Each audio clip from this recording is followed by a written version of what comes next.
Саламатсыздар ма, құрметті оқушылар? Сіздермен бүгін мен Республикалық қаз білім орталығының математика пәнінің мұғалімі Жолдасбай Оразхан Жаңайұлы.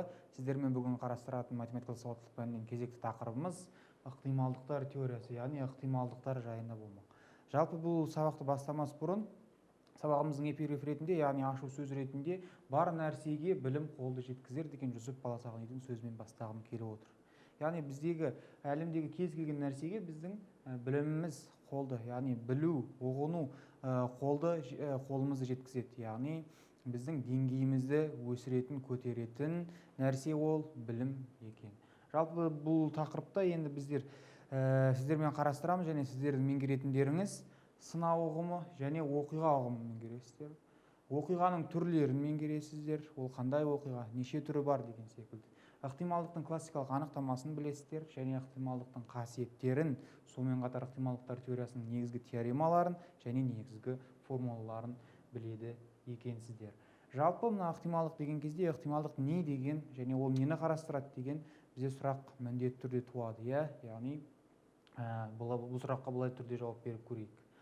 Жалпы біз физикада білеміз, кез келген шарды біз тастап жіберсек, немесе тасты қолымыздан тастап жіберсек, немесе резинаны қолымызға іліп жоғары лақтырып, төмен тастап деген сияқты болса не болады? Біз ол кезде физикалық құбылыс болатынын білеміз және нені өлшей аламыз? Ол дененің салмағын және жолын жүретін, және жерге немесе көкке қанша секундта көтеріліп түседі деген секілді. Міне қарасаңыздар, міне машиналардың да несін қозғалыс жолын, уақытын, жылдамдығын есептей аламыз, нақты есептей аламыз. Ал бізде кейбір қасиеттер немесе кейбір жағдайлар бар екен, оны нақты есептей алмаймыз. Мысалы үшін, сіздер қолдарыңызға дәл қазір осы тиынды алып, сіздер төбеге лақтыратын болсаңыздар, ол тиын жерге елтаңба жағымен түсе ме, әлде сан жағымен түсе ме деген сұрақ міндетті түрде туады. Яғни нақты айта алмаймыз мына жерде. Демек, ықтималдықтар теориясы деп отырғанымыз жаппай кездейсоқ оқиғалардың заңдарын зерттейді. Яғни ол түрлі жағдайларға байланысты не қылып отырады? Біздің күтілетін шамаларды анықтап зерттеп отыратын математика ғылымының бір саласы екен. Енді әрі қарай бізде сынау және оқиға ұғымдарына тоқталайық. Сынау дегеніміз не? Яғни бізде сынау деп отырғанымыз тәжірибеде, біздің эксперименттерде және мынау құбылысты бақылауларда біз не деп атайды екенбіз? Сынау деп атайды екенбіз. Нәтижесінде сынау дегенді өздеріңізге енді таныс деп ойлаймын. Сол нәтижеде біздің сынауымызда күтілетін нәтижелер, олар оқиғалар деп аталады екен. Немесе қандай да бір сынаудың нәтижесінде пайда болған кез келген факт оқиға деп аталады. Онымен оқиға мен сынау ұғымдары сіздерге таныс болды деп ойлаймын. Ендеше әрі қарай оқиғаның түрлері бар екен. Оқиғаның түрлеріне тоқталайық. Оқиғаның түрлері ақиқат, жалған, кездейсоқ болып бөлінеді екен. Ақиқат оқиға деп отырғанымыз міндетті түрде орындалатын оқиға. Оған мысал ретінде біздің дәл қазіргі мысал үшін тиынды жаңа лақтырып көрдік. Ақиқат ретінде ол не елтаңбамен түседі, немесе сан жағымен түседі. Ақиқат, Ал келесі оқиғаның түрі бар екен, жалған оқиға. Жалған оқиға дегеніміз орындалмайтын оқиға екен. Яғни дәл қазіргі сіздерді лақтырған тиындарыңыз міндетті түрде ол санмен түседі, немесе елтаңбамен түседі. Сонымен қатар мынандай жағдай болуы мүмкін бе? Санмен де түсіп, елтаңбамен де түсуі мүмкін бе? Әрине мүмкін емес. Ондай оқиға жалған оқиға деп аталады екен. Енді оқиғаның үшінші бір түрі бар екен, ол кездейсоқ оқиға деп аталады екен. Кездейсоқ оқиғалар дегеніміз кейбір жағдайларға байланысты сынау кезінде пайда болуы да, пайда болмауы да мүмкін оқиғалар екен. Ендеше сіздерге ақиқат, жалған оқиғалар түсінікті болды деген ойдамын. Кездейсоқ оқиғаларға әрі қарай тереңінен қазір тоқталатын боламыз. Жалпы бізде ықтималдықтың білеміз формуласын. М бөлінген Н деп аталады. М деп отырғанымыз бұл жердегі А оқиғасын тудыратын оқиғалардың саны, немесе керек оқиғалардың саны дейміз, айтамыз. Жалпы жағдайда бізде көбінесе оқиғалар мынау оқушылар деген ол қолайлы деген не, мүмкін деген не деген сұрақтар қойып жатады. Сол үшін де кейде былайынан да түсіндіріп жатамыз. Керек деп жазамыз алымына, бөліміне барлық деп те жазып түсіндіретін жағдайларда болады. Яғни бізге керек, яғни барлық оқиғаның ішінен бізге керек нешеуі деген сияқты. Жалпы мына ықтималдықтарда бөлшекпен де байланыстырсақ болады екен.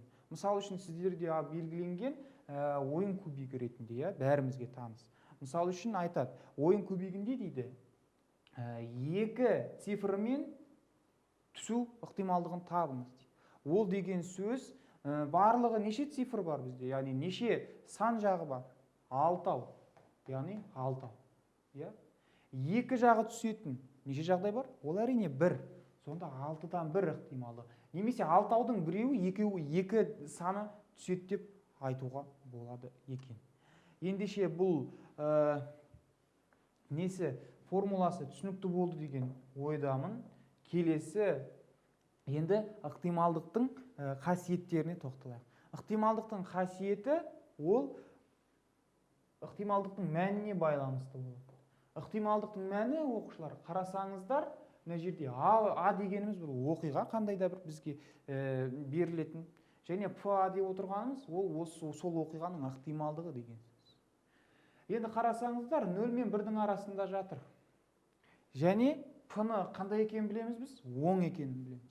Сіздерде егер ықтималдықтарыңыз -2 немесе -0,5 шыға ма деп сұраса, бірден айтасыздар, жоқ, ондай шықпайды. Ол оң сан болу керек деп айтамыз бірден. Енді тағы да бір қасиеті бірден кіші немесе тең дейді. Яғни ықтималдығымыз әрқашан бірден кіші немесе тең болады. Яғни 100% деген сөз ғой, 100% орындалады деген сөз. Сонда сіздерде ықтималдық тағы да 2 немесе 1,2 деген сияқты сандар шығып қалса, онда сіздің есебіңіз дұрыс емес. Сіз есепті дұрыс шығарып жатқан жоқсыз деген нәрсені білдіреді. Енді бұл жағдайларға бөліп қарастырайық. 0 дейді, 0-ге тең болады дейді ықтималдық. Қай уақытта? Егер оқиғамыз қандай болса, жалған болса. Яғни жалған оқиға кезінде ықтималдықтың мәні не болады екен? 0-ге тең болады. Яғни сіздерде ойын кубигі мысалы 1-ден 6-ға дейін нөмірленген бар қолдарыңызда. Соны лақтырған кезде 7 санның түсу ықтималдығы десе, онда сіздер 1-ден 0 деп, яғни ол оқиғамыз жалған деп айта аласыздар. Енді 1-ге тең болған жағдайда не болады ол? Ақиқат оқиға болады екен. Яғни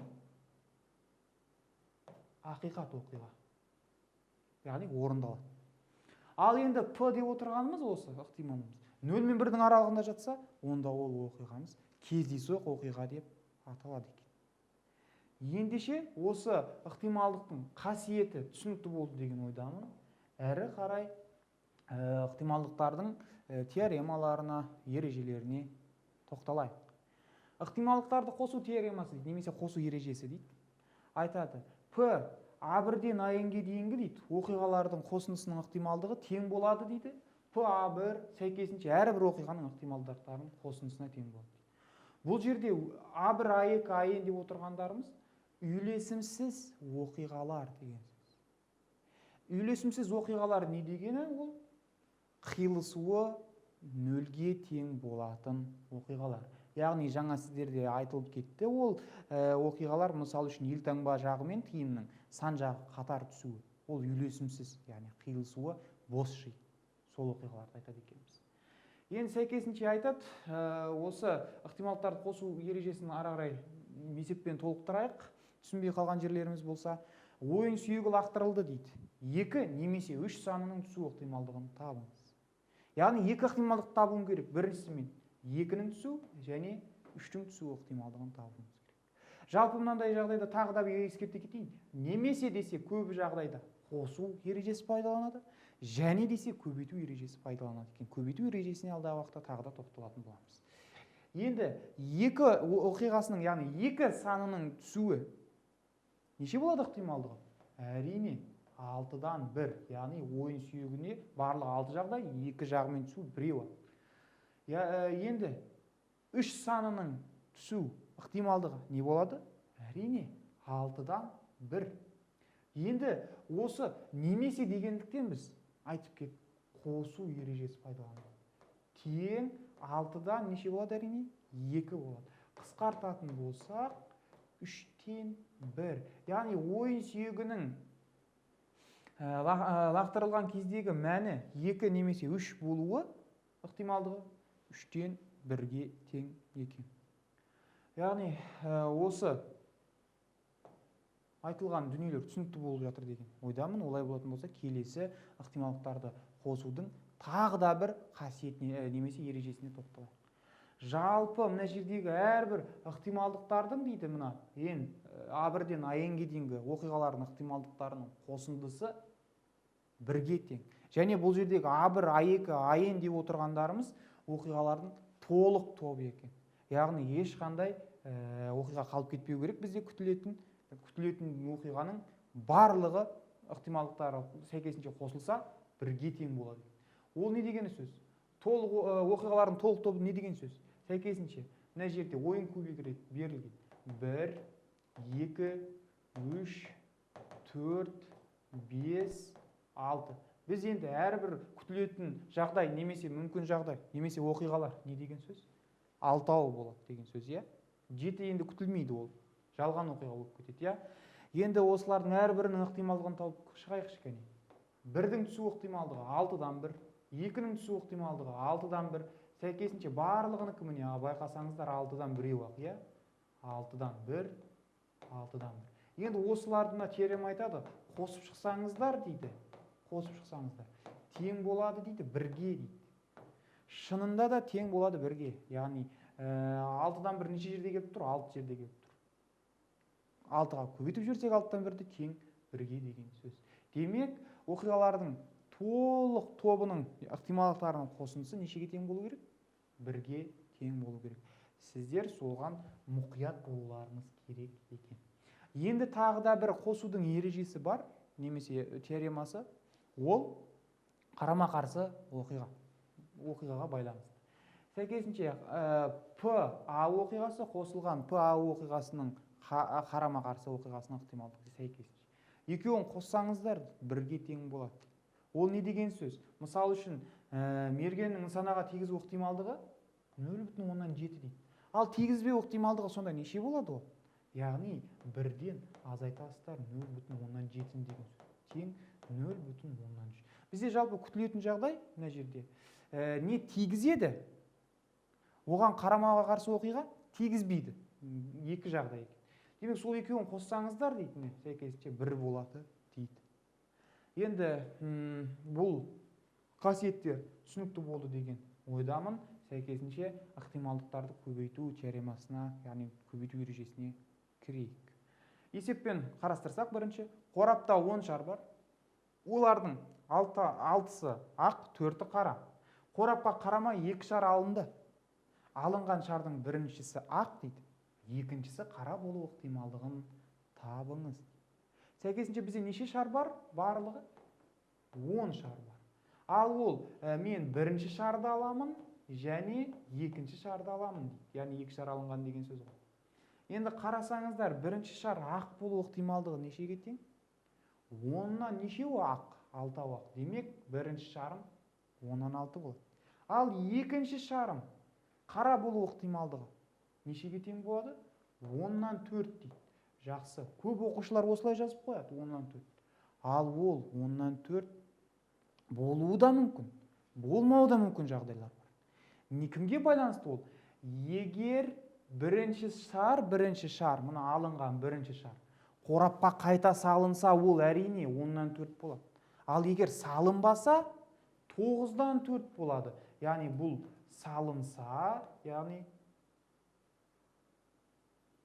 ал мына жердегі 10-ымыз 9 болып өзгереді, егер бірінші алынған шар салынбаса. Яғни бізде осындай күтілетін 2 не бар екен? Жағдай бар екен. Ал енді мен бұны салынбайды деп қарастырайыншы. Онда не болады менде? 10-нан 6, яғни бірінші ақ алып қойдым. Көбейтесің дейді. Екіншісі 4-еуі қара тұр. Ал неше шар бар барлығы? 9 шар болып не болып қалады ол? Азайып қалады. Яғни мен бір шарды мына жерде алып кеттім. Сонда 9-дан 4 болып ықтималдығы анықталады екен. Бұл қай жағдай үшін? Егер салынбаса. Ал егер салынса қандай болады? Тура осы күйінде шығара саламыз, яғни 100-ден 24 деп шығарып кетеді. Яғни бізде күтілетін екі жағдай бар екен, иә? Қорапқа қайта салыну және қайта салынбау.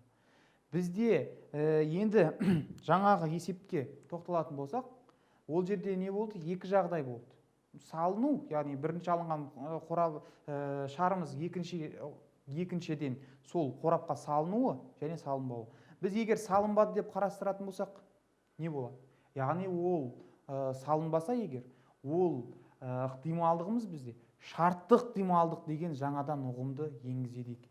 Яғни шартты ықтималдық А және Б оқиғаларының арасындағы тәуелділікке байланысты шығады. Яғни бұл жердегі А мен Б өзара тәуелді болады. Яғни өзгерді жаңа.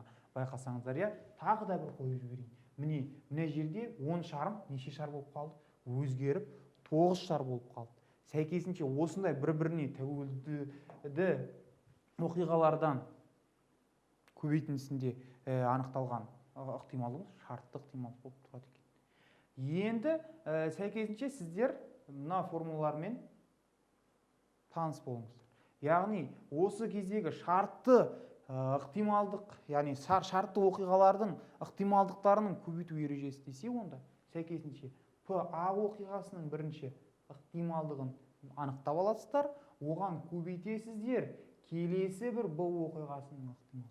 Яғни ол бізде мына жерде қайтадан тоқталып кететін болсам, 10-нан 6 бұл А оқиғасы, яғни А оқиғасы деп отырған біріншісі ақ, Б оқиғасы енді 9-дан 4 болып өзгеріп кетеді. Яғни бірін-бірін оқиғалар орындалған кезде өзгертетін болса, онда ол тәуелді оқиғалар болып табылады.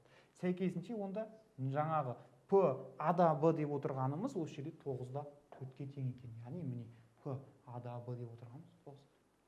Сәйкесінше енді мынауымыз деген біріншісі қара, екіншісі ақ болу ықтималды ғой. Оны сіздер қалай анықтай аласыздар? Мысалы үшін 10-нан 4 көбейтілген 9-дан 6 қылып мына жерге анықтай аласыздар. Енді бұл тәуелді оқиғалар түсінікті болды деген ойдамын. Енді тәуелсіз оқиғалардың көбейтіндісіне тоқталайық. Сәйкесінше айтады, яғни А және Б оқиғалар тәуелсіз болса, ол оқиғалардың ықтималдықтарының көбейтіндісі деп дейді. Сәйкесінше сол А оқиғасының ықтималдығын Б оқиғасының ықтималдығын көбейте салыңыз. Енді оны қалай түсінеміз? Мұны тіптен әрі қарай бізге түсінікті болу үшін, яғни 100% түсінікті болу үшін практикамен толтырып кетейік бұл жерді. Айтады, мергеннің нысанаға тигізу ықтималдығы 0,8. Сәйкесінше енді тигізбеу ықтималдығы неше болады ол? 0,2, яғни 1-ден 0,8 азайтып жасақ, мына жерде мынау тигізбеу ықтималдығы екен, иә? Тигізбеу деп жазып қояйын. Енді мергеніміз не істепті? 2 оқ атыпты. Сәйкесінше айтады, біріншісін тигізіп, екіншісін тигізбеу ықтималдығын табыңыз. Яғни көрейік, біріншісін тигізді дейді, екіншісін тигізген жоқ дейді. Сонда біріншісін тигізу ықтималдығы не еді оның? 0,8 көбейтесін дейді, екіншісін тигізген жоқ дейді. Сонда екіншісін тигізбеу ықтималдығы нешеге тең? 0,2 тең болады нешеге тең? Мына жерде көбейтсеңіздер 0,16-ға тең болады екен. Яғни біріншісін тигізіп, екіншісін тигізбеу десе 0,16-ны белгілейді екенсіздер. Енді сәйкесінше қарасаңыздар, мына жерде Б оқиғасының ықтималдығы өзгерді ме? Жалпы Б оқиғасының өзгерген жоқ. Ал бағана мұқият қарап отырсаңыздар, мына жерде жалпы Б оқиғасының, яғни қара шар түсуінің ықтималдығы 10-нан 4 еді. Ал мына жерде не істеп кетті? 9-дан 4 болып өзгеріп кетті. Демек, сіздерге тәуелді мен тәуелсіз оқиғалардың ықтималдығы түсінікті болды деген ойдамын. Ендеше әрі қарай оқиғаның кемінде бір рет пайда болуы деген бізде арнайы бұған тоқталғым келіп отыр. Себебі бізде көп кездесетін есептердің бірі. Мергеннің нысанаға тигізу ықтималдығы 0,8, мерген 2 оқ атты. 2 оқтың кемінде біреуін тигізу ықтималдығын табыңыз. Яғни кемінде біреуін тигізу ықтималдығы. Көп оқушылар келетте 0,8 деген жауап тұрады, оны белгілеп жібереді. Немесе сәйкесінше 0,8-ді қайтадан 0,8-ге көбейтеді, 0,64 деген вариант белгілеп жібереді. Жалпы бізде сұрақ қандай, соны біз бірінші біліп алуымыз керек. айтып жатыр. Кемінде біреуін тигізеді деп жатыр. Қараңыздар. Кемінде біреуін тигізеді деп жатыр. Ол кемінде біреуін тигізеді деген не деген сөз ол? Біріншісін деп, екіншісін деп мен бөліп қояйын. Сәйкесінше А жағдайы, яғни күтілетін жағдай. Біріншісінде тигізеді, екіншісінде тигізбейді. Екінші күтілетін жағдай қандай? Біріншісінде тигізбейді де, екіншісіне тигізеді. Яғни кемінде біреуін тигізіп тұр ғой. Ал үшінші бір жағдай бар, оқушылар көбісі осыны ескермей кетеді. Екеуінде де тигізеді, яғни тигізіп жатыр. Екеуінде де, түсінікті ме? Осы оқиғаны қарайды екенбіз. Енді сәйкесінше оның ықтималдығы табу әрі қарай қиын емес. Қандай ережемен? Көбейту және қосу ережесімен шыға салады екен.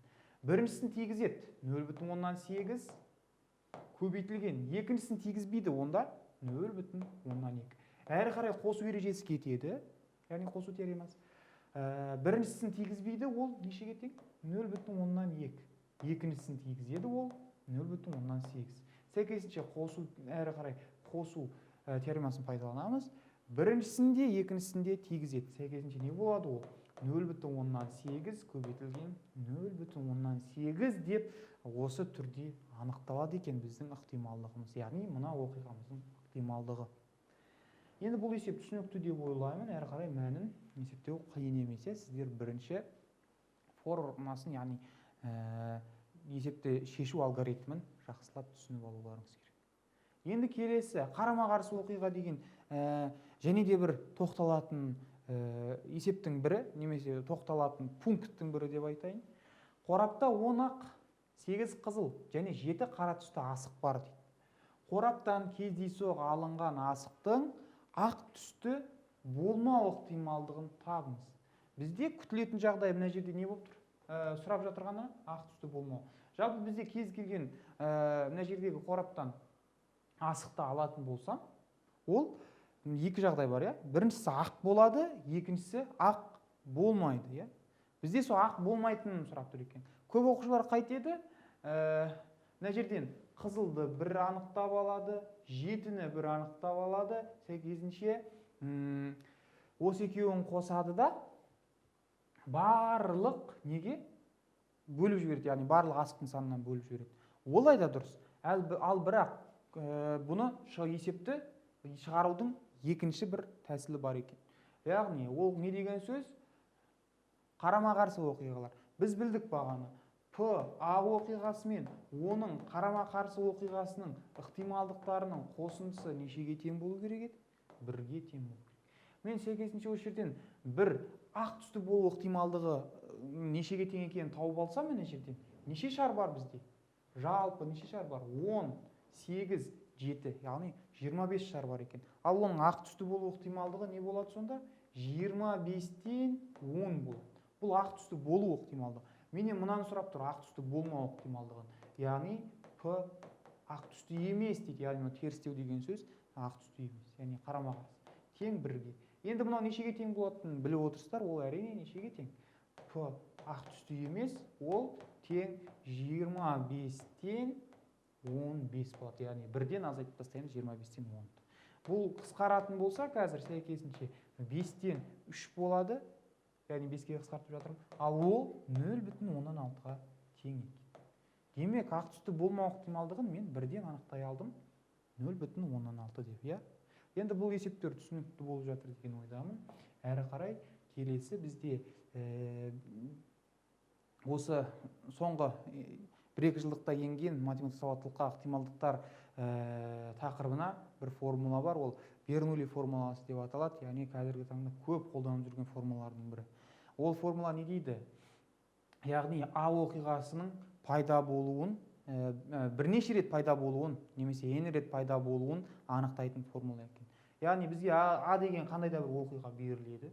Соның кейде міне формулада К дейді, немесе М дейді, оның ешқайсысы қате емес. Сіздер білуіңіз керек, ол К, М деп отырғанымыз А оқиғасының пайда болу саны екенін білулеріңіз керек. Яғни айтады, П, яғни А оқиғасының К рет пайда болу ықтималдығы деп отырғаны дейді. С n-нен К көбейтілген П-ның К дәрежесі көбейтілген Q-дің n минус К дәрежесі деген формула екен. Енді бұл жерде П деп отырғанымыз не? П деп отырғанымыз сол А оқиғасының орындалу ықтималдығы. Ал Q деп отырғанымыз орындалмау ықтималдығы екен. N деп отырғанымыз сол жүргізілетін сынақтың немесе тәжірибенің саны, ал К деп немесе М деп отырғанымыз ол А оқиғасының пайда болу саны. Және білуіңіз керек, бұл жердегі А оқиғасы тәуелсіз түрде сынақ өткізілуі керек. Яғни бағанағы шарттық ықтималдықтағы сияқты бір-біріне тәуелді болып қалмау керек. Яғни бұл Бернулли формуласы тәуелсіз оқиғаларға байланысты шығарылады екен. Енді әрі қарай С N-нен К деп отырғанымыз не ол? Яғни N элементтен К рет не істейміз? Пайда болу дегендіктен N элементтен біз К элементті теріп алады екенбіз. Осы формуланы мұқият жазып, мұқият жаттап алыңыздар, себебі бізге көп көмегін тигізеді. Әрі қарай осы есепке, осы формулаға есеп қарастырайық. Егер А оқиғасының тұрақты ықтималдығы П тең 0,8 болса, тәуелсіз тәжірибе саны N тең 5. Қараңыздар şimdi. Тәуелсіз тәжірибе саны 5 рет жасалған. Онда А оқиғасының 3 рет түсу ықтималдығын табыңыз. Жаңағы енді мен К деп айттым, немесе М деп те алуға болады дедім, иә. Біз бағана сәйкесінше П А оқиғасы деп отырғаным, яғни мына А оқиғасының ықтималдығын табу үшін мен не істейді екенмін? Қазір формулаға көшеді екенмін. П тең болады кім бойынша? Әрине, Бернулли бойынша есептелінеді. Бернулли дегеніміз не еді жаңа? Еске түсіріңіздер. N-нен М немесе К деуге болады. Көбейтілген П-ның М дәрежесі көбейтілген Q-дің N минус М дәрежесі. Q-ды сәйкесінше осы жерден біз анықтап кетейікші. Q неге тең? Яғни Q-ды табу үшін бірден P-ны азайта салсақ болған екен. Неге? Себебі барлық оқиғаның несі ықтималдығы бірге тең. Ал мынау тұрақты ықтималдығы, яғни орындалу ықтималдығы 0,8 болса, орындалмауы онда 0,2 болады.